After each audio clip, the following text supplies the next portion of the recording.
Okay, we'll start with this. Tomorrow, amateur standout Sophia Ochigava is going to be returning to action, attempting to advance to a professional record of 6-0. She will be facing debutante Ales Fedarystava. Sophia was a decorated amateur. Though I have to say, her professional career doesn't shine with the same luster that her amateur career did. She's 5-0 as a professional, having debuted. She debuted the same year as Katie Taylor and Clarissa Shields. She debuted as a professional in 2016. She's only fought 5 times since then. She sat out all of 2017, 2018, 2019. Having debuted as a professional in 2016. Having fought 2 times in 2016. She didn't return to action until 3 years later in 2020. This was Katie Taylor's arch nemesis in the amateurs, you know. Her and Katie, they fought quite a few times in the amateurs. 4, maybe 5 times, I think. Professional career doesn't have the same traction that her amateur career had. In roughly 6 years, she will have only fought 5, going on 6 times. You know, she debuted the same year as Katie, the same year as Clarissa. A lot has happened for those fighters since then. A lot has happened in their professional careers. The kind of things that haven't happened for Sophia Ochigava in her professional career. She ended that 3-year hiatus from the sport in 2020. She fought 2 times in 2020, only once in 2021. 2021, that was last year. She fought only once the whole year. She did help Firuza Sharapova prepare for the Katie Taylor fight based on Sophia's experiences with Katie in the amateurs, having boxed her more than once, more than twice, more than thrice, though that really was the most we saw of Sophia Ochigava, the most we heard of her. She boxed only once in her own career, then helped Firuza Sharapova prepare for the Taylor fight. Tomorrow's fight is a 6-rounder. A lightweight contest against debutante Alicia Fedarystava. Given Sophia Ochigava's own amateur experiences and the fact that she's already 5-0 as a professional, you would expect that she'd be facing more experienced fighters and more familiar names in the lightweight division than a girl who's making her professional debut like Alicia. I mean, this isn't really a step up from the kind of girls that Sophia's been fighting so far. This is actually a step backwards. This is actually a step backwards from who she's been fighting. Her last fight before this one was a 10-rounder. This is a 6-rounder. The girl she fought the last time, she actually had a couple of pro bouts, whereas this girl, she's never fought as a professional. I don't really know what to make of Sophia Ochigava's career at this point. She's boxed in 10-rounders for at least 2 of her 5 pro fights. 2 of those 5 pro fights, they were 10-rounders. It took place last year, but this year she's fighting in 6-rounders against debutantes. It just feels like her career is lacking a sense of direction. And she's no spring chicken. She's 34 years old. None of us is getting any younger, and she isn't either. Beyond tomorrow's fight, I'd like to see Sophia box a little more this year. At least 2, 3, maybe even as many as 4 times. If she can squeeze in that kind of busy schedule so that her career can gain some kind of traction, some kind of direction. I think in 3 or 4 fights, she might be primed and ready to start taking on some familiar faces, some familiar names at lightweight, at 135 pounds. Somebody like a Jennifer Hahn, a former champion in Rose Vellante. You fight yourself some common opponents with the likes of a Katie Taylor, the biggest name anywhere at or around these weights, arguably the biggest name in the sport of women's boxing at this time. You fight common opponents with Katie Taylor so you get the conversation going.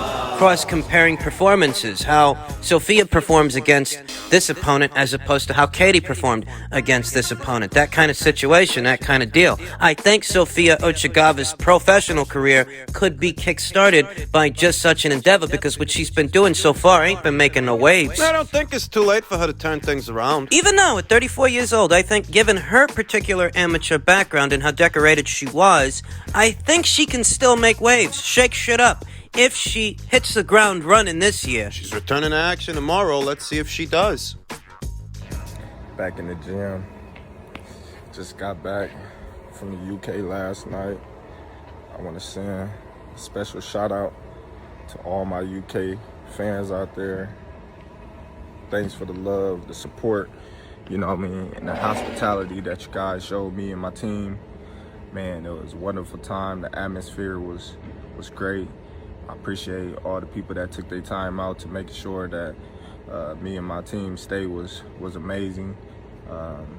Man, I can't say enough, man. The best fans on earth is UK fans, man. I'll be looking forward to coming back to the UK soon, and maybe one day we can get a fight down there. Peace out, everybody. That is Terrence Crawford singing the fight fans over there across the pond in the United Kingdom's praises, the reception that he got. In truth, I think if Errol Spence Jr. got his passport out and took a flight over there, he'd get a similar reception from those same fight fans. What I'm about to talk about isn't the same old conversation, not the same old Spence Crawford stuff and, just what the holdup is. No, this isn't about the fighters. It's not. This is about the fight fans, and the difference between the fight fans in the United Kingdom and the ones based here in America in the United States. Terrence Crawford, with that same professional record, those same career accolades that some content creators here on YouTube try to belittle and try to berate, that same Terrence Crawford, if he were based out of the UK with those same career accolades, they'd build the man a shrine. Terrence Crawford would be a superstar with that same record, those career accomplishments. Over there in the United Kingdom he would be, whereas here in the United States he finds himself subject to criticism. Should he have had to go to the United Kingdom to get a warm reception like that? Is he getting that reception here and now from his own countrymen, his own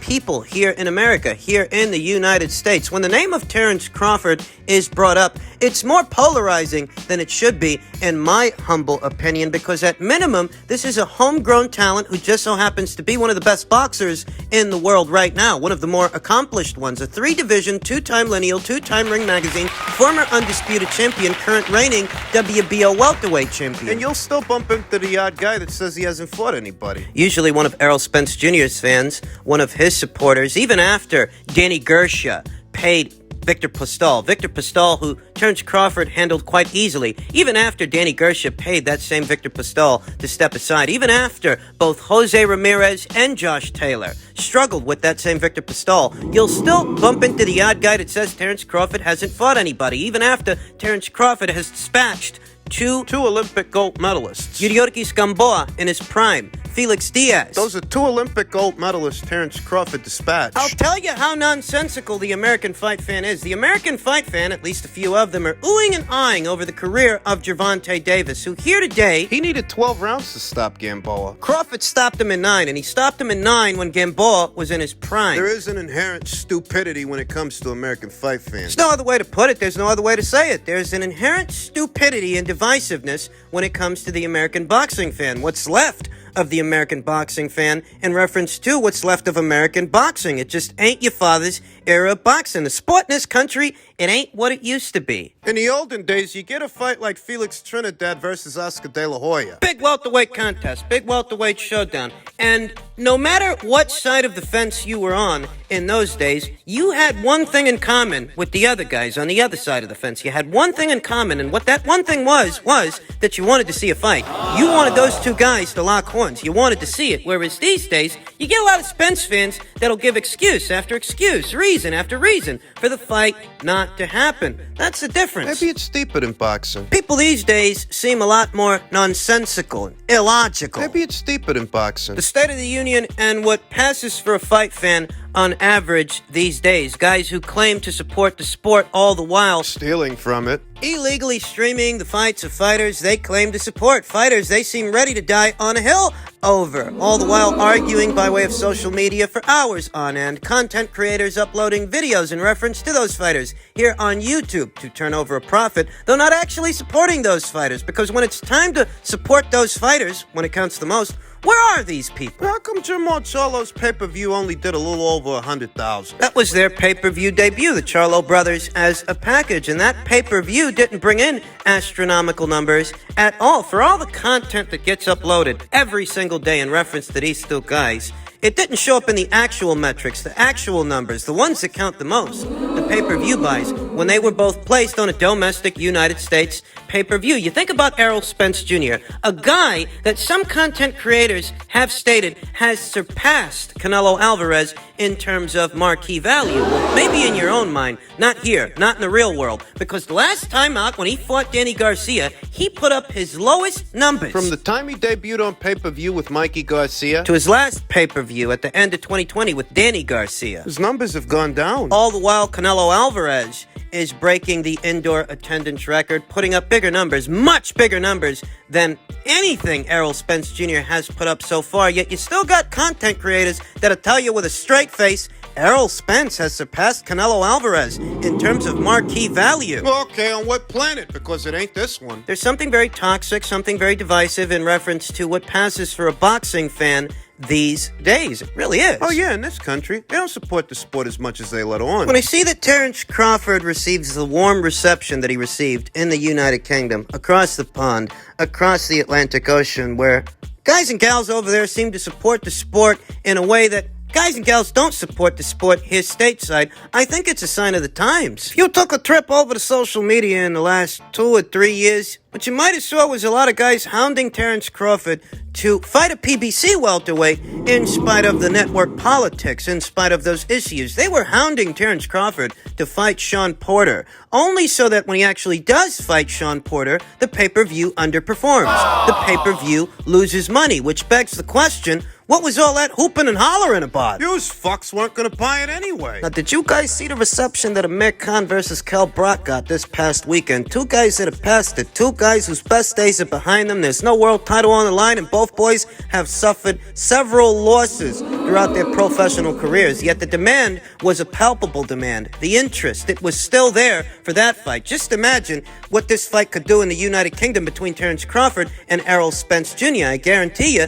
financially, the money would be there. But here in America, if Crawford and Spence were both Brits, that would be a mega fight. Here in America, what you get instead is Tim Smith, VP of Communications over there at the PBC, saying they don't want to make Terence Crawford an offer that he might find insulting because the money just isn't there, which is just another way of saying you haven't offered him anything, have you? Now, I thought the issue was that he was over there on Top Rank and ESPN, so as soon as he's not over there and that's not an issue anymore, you create a new obstacle. There's something wrong with today's American boxing scene and today's American boxing fan. And it's noticeable. There's a stark contrast between the boxing fans here in America and how they behave themselves, how they claim to support the sport, so on and so forth, and how those Brits, those guys over there in the United Kingdom, how they support the sport. There is a stark contrast, and it's noticeable. I think this past weekend, Terence Crawford noticed it, so much so that he took to his own social media to thank those fans for the warm reception he got. The fans themselves are supposed to be the lifeblood of the sport. Maybe the real problem here is that American boxing fans are fucking idiots. At least the ones that claim to be boxing fans. Maybe that's the problem. Maybe it's that today's boxing fan, or what passes for today's boxing fan is America,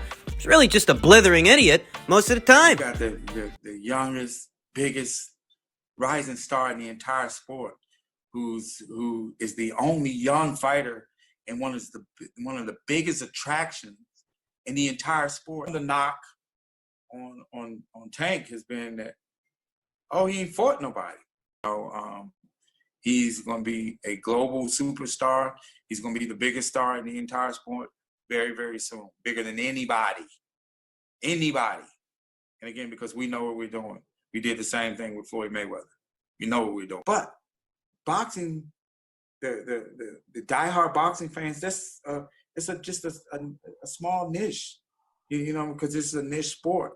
It's like, so when you look and you're looking to have a tremendous amount of success, you have to think outside the box. And that's when you have to be creative to continue to grow the sport with casual fans. Promoters are protecting the fighters from fighting on other networks or other platforms. And is that a problem for boxing and for it to grow even further? No, it's a perceived problem. Like for me, for an example, I don't have no problems with making fights with other promoters. It just has to make business sense. You know, I ain't say it has to make business sense for Twitter boxing or some selected media people. It has to make business sense for what our goals, and we're going to put our fighters in the biggest fights possible for the most money. That's exactly what we're going to do. And we have the ability to do that because we have a tremendous platform and we have a whole network of fighters, you know, that we work with. So again, we have a bunch of stars, and we're going to continue to put our guys in big fights for the most money that we possibly can. And we're self-contained. We're self-contained. That's a big part of the problem in the American boxing scene. Rest assured, there is blame to be assigned to the blithering idiots that claim to be boxing fans, but there is that much more blame to be assigned to the powers that be. Guys like Leonard Ellerby, Did you get a whiff of that word sandwich? says they got one of the youngest stars in boxing. Gervonta Davis is 27 years old. He's pushing 30. He's the same age now that Canelo Alvarez was when he fought Gennady Golovkin the first time, for God's sake. And is he doing now the kind of numbers that Canelo Alvarez was doing when he was 27 years old? You know the answer. By the time Canelo Alvarez was 27 years old, he'd already been in that huge pay-per-view with Floyd Mayweather, another big pay-per-view with Miguel Cotto, and an even bigger pay-per-view with Gennady Golovkin the first time. All by 27 years old. Yet you let Leonard tell the story, and Gervonta Davis is a big star. You guys need to stop lying to yourselves about this kind of stuff. Guys like Gervonta Davis, his handlers, and his fans, you need to stop lying to yourselves about this stuff because nobody's interested in the fights that he's in. And that's the problem. Until you actually start selling fights instead of selling dreams, the audience is going to continue to dwindle. Did you do tremendous numbers with the Isaac Cruz fight? Did you do tremendous numbers with the Mario Barrios fight before it? You guys need to stop lying to yourselves about this kind of stuff. I think one of the main differences between the UK fight fans and the US fight fans is the US fight fans have shiny spoon syndrome. They get all caught up in the bells and whistles, the smoke, the mirrors, and the narratives, whereas the UK fight fans, it's a lot more simple for them. They want to see fights. They might choose sides. They might like one fighter more than the other, but the one thing they have in common is they all want to see fights. Whereas here in America, you'll get excuses for Gervonta Davis not to fight his contemporaries, not to fight George Kambosos, not to fight Devin Haney, not to fight Vasyl Lomachenko. You'll get excuse after excuse from his handlers, from those guys who claim to be his supporters. Nothing but excuses that don't amount to an actual grassroots interest. Been the same thing with Errol Spence Jr. over the years. America, you got phony baloney fight fans that don't actually support the sport. In fact, they Hurt it. take from it. Self-sabotaging managers and promoters that hurt the sport overall, looking out for their own best interests. The interest of self-preservation. Which results in a dwindling audience that isn't all that interested in what's going on based on what isn't going on. There's a myriad of problems with the U.S. boxing scene. These phony baloney boxing fans are just one of those problems.